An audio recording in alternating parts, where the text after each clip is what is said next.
നമസ്കാരം. 10 വർഷം മുമ്പ് 100 രൂപയുമായി നിങ്ങളൊരു സൂപ്പർ മാർക്കറ്റിൽ പോയാൽ എന്തൊക്കെ സാധനങ്ങൾ കിട്ടുമായിരുന്നു എന്ന് ഓർമ്മയുണ്ടോ? ഇന്ന് അതേ 100 രൂപയുമായി പോയാൽ അതിൽ പകുതി പോയിട്ട് 1/4 സാധനം പോലും കിട്ടില്ല, അല്ലെ? ബാങ്കിലെ സേവിങ്സ് അക്കൗണ്ടിൽ നിങ്ങൾ സൂക്ഷിച്ചു വെച്ചിരിക്കുന്ന പണം നിങ്ങൾ പോലും അറിയാതെ ഒരു അദൃശ്യനായ കള്ളൻ ദിവസവും മോഷ്ടിച്ചു കൊണ്ടിരിക്കുകയാണ് എന്ന് പറഞ്ഞാൽ നിങ്ങൾ വിശ്വസിക്കുമോ?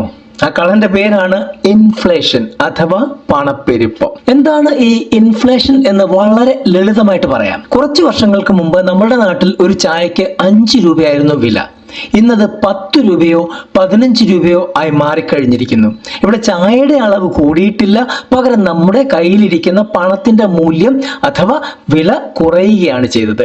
ഇതിനെയാണ് പണപ്പെരുപ്പം അല്ലെങ്കിൽ ഇൻഫ്ലേഷൻ എന്ന് പറയുന്നത്. ഇന്ത്യയിൽ ശരാശരി 6% മുതൽ 7% വരെയാണ് ഒരു വർഷത്തെ പണപ്പെരുപ്പം എന്നാണ് കണക്കാക്കപ്പെടുന്നത്. എന്ന് വെച്ചാൽ ഈ ഒരു വർഷം 1 ലക്ഷം രൂപയ്ക്ക് കിട്ടുന്ന ഒരു സാധനം അടുത്ത വർഷം വാങ്ങണമെങ്കിൽ 1,07,000 രൂപ കൊടുക്കേണ്ടി വരും. ഇതൊരു അപ്രോക്സിമേറ്റ് കണക്കാണ്, കൃത്യമായ രേഖയല്ല. ഇവിടെയാണ് നമ്മൾ സാധാരണക്കാർക്ക് വലിയൊരു അബദ്ധം പറ്റുന്നത്. നമ്മൾ കഷ്ടപ്പെട്ടുണ്ടാക്കുന്ന 1 ലക്ഷം രൂപ സേഫ് ആയിരിക്കാൻ ബാങ്കിലെ സാധാരണ സേവിങ്സ് അക്കൗണ്ടിൽ കൊണ്ടുപോയി നമ്മൾ ഇടും. ബാങ്ക് അതിന് നമുക്ക് തരുന്ന പലിശ വെറും 3% മാത്രമാണ്, ചിലപ്പോൾ 4%. അതായത് അടുത്ത വർഷം നിങ്ങളുടെ അക്കൗണ്ടിൽ 1,03,000 രൂപ ഉണ്ടാകും. പക്ഷെ പുറത്ത് സാധനങ്ങൾക്ക് 1,07,000 രൂപയായി വില കൂടിയിട്ടുണ്ടാകും.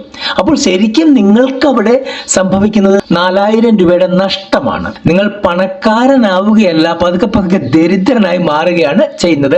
വളരെ ചെറിയ എക്സാമ്പിൾ നിങ്ങൾക്ക് മനസ്സിലാകാൻ വേണ്ടിയാണ് ഇങ്ങനെ പറയുന്നത്. അതുകൊണ്ട് പണം വെറുതെ അലമാരയിലോ സാധാരണ ബാങ്ക് അക്കൗണ്ടിലോ പൂട്ടി വെച്ചാൽ നമുക്ക് ഒരിക്കലും ഫിനാൻഷ്യൽ ഫ്രീഡം നേടാൻ കഴിയില്ല. ഈ പണപ്പെരുപ്പത്തെ തോൽപ്പിക്കാൻ കഴിയുന്ന, അതായത് 7% കൂടുതൽ റിട്ടേൺ കിട്ടുന്ന നിക്ഷേപങ്ങളിലേക്ക് നമ്മൾ മാറണം. മ്യൂച്വൽ ഫണ്ടുകൾ, ഷെയർ മാർക്കറ്റ്, ഗോൾഡ് എന്നിവയൊക്കെ ഇതിന് ഉദാഹരണങ്ങളാണ്. ഇതിനെക്കുറിച്ചൊക്കെ വരും ദിവസങ്ങളിൽ നമ്മൾ കൃത്യമായിട്ട് പഠിക്കുന്നുണ്ട്. അപ്പോൾ ഇൻഫ്ലേഷൻ എന്താണ് എന്ന് നിങ്ങൾക്ക് മനസ്സിലായി, ക്ലിയർ ആണ് എന്ന് ഞാൻ കരുതുന്നു. ക്ലിയർ അല്ല അല്ലെങ്കിൽ മനസ്സിലാകാത്തവർ ആരെങ്കിലും ഉണ്ടെങ്കിൽ കമന്റ് ബോക്സിൽ കുറിക്കാവുന്നതാണ്. നിങ്ങൾ സ്കൂളിൽ പഠിക്കുന്ന സമയത്ത് ഒരു ചായക്ക് എത്ര രൂപയായിരുന്നു വില? ഒരു രസത്തിനൊന്ന് താഴെ കമന്റ് ചെയ്യുക. അടുത്ത വീഡിയോയിൽ നമ്മൾ പഠിക്കാൻ പോകുന്നത് കിട്ടുന്ന ശമ്പളത്തിൽ നിന്നും എങ്ങനെ ബുദ്ധിമുട്ടില്ലാതെ പണം സേവ് ചെയ്യാം എന്നതിനെ കുറിച്ചാണ്. അതായത് ലോക പ്രശസ്തമായ 50-30-20 റൂൾ. അത് മിസ്സാകാതിരിക്കാൻ ചാനൽ ഇപ്പോൾ തന്നെ സബ്സ്ക്രൈബ് ചെയ്യുക. ഈ വീഡിയോ ലൈക്ക് ചെയ്യുക, മാക്സിമം ആളുകളിലേക്ക് ഷെയർ ചെയ്യുക. നന്ദി.